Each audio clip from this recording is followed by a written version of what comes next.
మీకు పిఠాపురంలో పవన్ కళ్యాణ్ గారు వంగగీత గారు పోటీ చేస్తున్నారు కదా, ఎవరు గెలుస్తారంటారు? పవన్ కళ్యాణ్ గెలుస్తారు. పవన్ కళ్యాణ్ ఏంటి మీరు ఆయన అబ్బారా?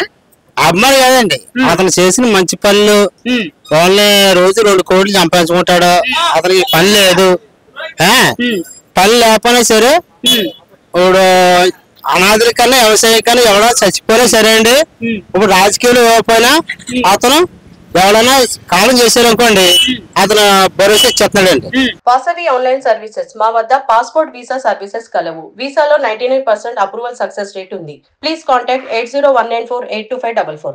హాస్పిటల్కి వెళ్తే ఇప్పుడు గెలిచిన వాళ్ళు ఇస్తారా, గెలకండి ఇతను ఇస్తానండి. సొంత డబ్బులు ఖర్చు పెడితే ఇస్తున్నారంటారు. సొంత డబ్బులు ఇస్తానండి. అలాంటి మా నిజాయితీ మనిషి ఇక్కడ మీ పిఠాపురంలో పోటీ చేస్తున్నారు, ఖచ్చితంగా గెలుస్తారంటారా? నమ్మకం అండి, పక్కా నమ్మకం అండి. ఎంత మెజారిటీ వస్తుంది? నా మట్టికి 190% లక్షలు లెక్కేస్తున్నానండి. అది ఇస్తాను, మాకు గెలిస్తే చాలండి. కానీ లక్షలు లెక్కేస్తున్నాం, కానీ గెలిస్తే చాలండి. ప్రస్తుతానికి అయితే గెలుపు నిగమండి. మెజారిటీ కోసం చూస్తానంటున్నారు. మెజారిటీ ఎక్కువ రావడం దేవుడు కోరుకుంటున్నారు. 5 ఏళ్ళు పెన్నెం దొరబాబు గారు ఎమ్మెల్యే ఎంపీ కింద వంగగీత గారు చేశారు. ఎలా ఉందండి మీ పిఠాపురం అభివృద్ధి? వంగగీత గారు పర్లేదండి. పెన్నెం దొరబాబు విషయంలో మాట్లాడే అవసరం లేదండి. ఎందుకంటారు? అసలు ఈ దేనికన్నా వేస్ట్ అండి. ఓన్లీ పేకాట ఆడుకోవడం తప్ప ఎమ్మెల్యే అంటే గాలు ప్రకారంగా అయిపోడు తప్ప ఎమ్మెల్యే కింద సొత్తు వేస్ట్ అండి. సొత్తు వేస్ట్ అండి. మరి ఈసారి అవకాశం లేదంటారు ఆయనకి? లేదు కదండి, సీట్ ఎవరు ఇచ్చారండి? అంటే రేపు పొద్దున్న ఒక ఎంపీ కింద రేపు పొద్దున్న ఎవరన్నా ఉంటే గాలి కొలిది తెచ్చుకుంటే అవుతాడు తప్ప మామూలుగా పెడితే చరిత్రలో కూడా అవడండి. చరిత్రలో ఇంకా ఏ రాజకీయాలు అతను సానుభూతి కాదండి, ఒక గాలి ప్రకారంగా అవుతాడు తప్ప అతని మంచితనాన్ని, అతని బుద్ధిని, అతను మోజుని పెట్టి అయితే చరిత్రలో కూడా అవడండి. చరిత్రలో ఏ పదవి అస్సలు ఏ పదవి రావడండి. మరి వంగగీతగా మీ ఇంటి ఆడపడుచుని 3వ అవకాశం ఇవ్వండి అంటుంది ఆవిడ. తప్పలేదండి, ఆవిడ మంచిదే, మంచి పని చేసింది, 2 సార్లు గెలిచింది. కానీ 3వసారి కళ్ళారగా ఓటమి చూస్తుందండి. ఖచ్చితంగా అండి. మరి ఆవిడకి ఎన్ని వస్తాయంటారు? కనీసం ఓట్లు పడతాయంటారు ఆవిడకి? ఓట్లు అంటే మనకు తెలియదు కానీ ఓడిపోవడం కరెక్ట్ అండి. ఓడిపోవడం నిగరం. ఇప్పుడు మీరేంటంటే ఇక్కడ పవన్ కళ్యాణ్ గెలిచారనుకోండి, అభివృద్ధి ఎలా ఉంటది అంటారు? ఏమండి, ఇప్పుడు చేస్తాడు చేయడం మాకు తెలదండి, కానీ కొత్తోడు రప్పించుకోవడం మన బాధ్యత అండి. చేస్తాడు నమ్మకం మాకు ఉందండి. చేసాడు అనుకోండి ఎప్పుడు ఎమ్మెల్యే అతను ఉండిపోతాడు. చేయలేదు అనుకో, చేసాడు కదా చేస్తాడు వేసుకున్నారో లేకపోతే చేయలేదు మేమేం చేయాలంటాడు. ఓ చేస్తే ఒకలాగా జగన్ కి ఎలాగో చంద్రబాబుకి ఎలాగో పవన్ కి పిఠాపురం అలా ఉండిపోతాడు. చంద్రబాబు నాయుడు కుప్పం ఎలాగో పులివెందుల జగన్ ఎలాగో పిఠాపురం అలా ఉండిపోద్దండి. పని చేయడండి. అది ఫైనల్ గా అయితే పిఠాపురం మరి ఎన్ని ఓట్లు వస్తాయంటారు? ఎంత వరకు గెలిచే అవకాశం ఉందంటారు? మేము చెప్పేది లక్షండి మెజార్టీ మా లెక్కలో డౌట్ లేదండి. అది ఫైనల్ గా మరి ఆయన గుర్తేంటండి? గాజు గ్లాస్ అండి. గాజు గ్లాసు. మరి గాజు గ్లాస్ పగులుతుంది అన్నారు. ఎందుకంటే సినిమా డైలాగ్ తప్పండి. గాజు గ్లాస్ గుర్తు గెలుతుందండి. లక్ష మెజార్టీ అండి. సినిమాలో డైలాగ్ వాడతారండి. మా లెక్కలో లక్ష, కనీసం లక్ష రాపని మాకు గెలిస్తే సంతోషం అండి. అది గెలిస్తే చాలండి. పవన్ కళ్యాణ్ ఓడించడమే ధ్యేయంగా వైసీపీ పెట్టుకుంది. మరి ఏంటంటే ఆయన లెక్కుతాడా ఓడతాడా?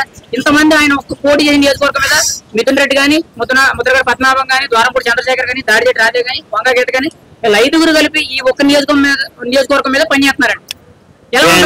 దాన్ని పెట్టి మీరు అర్థం చేసుకోవాలండి. అంటే ఒక మనిషి మీద ఇంతమంది కలిసి ఆగ్రహం చూపుతున్నారంటే ఆ మనిషి పవర్ ఎలా ఉంటుందో మీరు లెక్కేసుకోవాలండి. ఖాయం కదండి, పక్క అండి, లక్ష అండి, పక్క లక్ష మెజార్టీ అండి. ముద్రగడ పద్మనాభం ఆయన ఓడించి తీరుతాను, ఆయన ఓడించలేకపోతే ముద్రగడ పద్మనాభం రెడ్డి అని పెట్టుకుంటాను. తప్పులేదండి, రెడ్డి పెట్టుకున్నా తప్పులేదు కదండి. ముద్రగడ్డ గారు తప్పు చేశారు. ఏంటండి? తుని మీటింగ్ పెట్టారు కదా, మీటింగ్ పెట్టిన మన్నాడే అతను చచ్చిపోతే వైఎస్ఆర్ రాజారావు విగ్రహం అలా పెట్టారు, ముద్రగడ్డ విగ్రహం కూడా అలా పెట్టినండి. అలాగే జగన్ గారు మంచి పని చేశారండి. రెండోసారి అతను చేస్తే రాజశేఖర పచ్చి ఎదవైపోయినండి. మా నాన్న ఎదవ అవ్వకూడదని చంపేస్తే విగ్రహాలు పెట్టారండి. లేకపోతే అతను కూడా ఒక రైతుకి, ఒక బోర్కి, ఒక కోటేశ్వరుడు చేశాడండి. అంతకని లేబర్కి ఎవ్వరు చేయలేదు. ఒక కరెంట్ ఉందండి, బోరు చేశాడు. ఒక అప్పు ఉందండి, అది కోటేశ్వరుడు తెచ్చుకుంటాడు, లేబర్ తెచ్చుకోలేదు కదండి.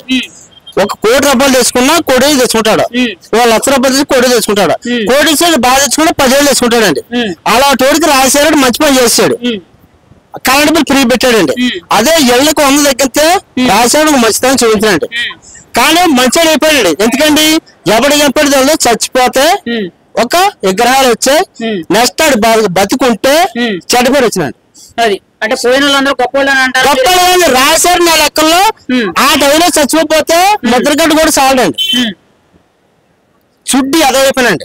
చెప్పిన కదా ముద్రగడ్డ గారి మీద మీ అభిప్రాయం ఏంటంటే ఒక మాట. ముద్రగడ్డ ఒక కొజ్జా అండి. ఇప్పుడు చెప్తున్నాను, ముద్రగడ్డ ఒక కొజ్జా.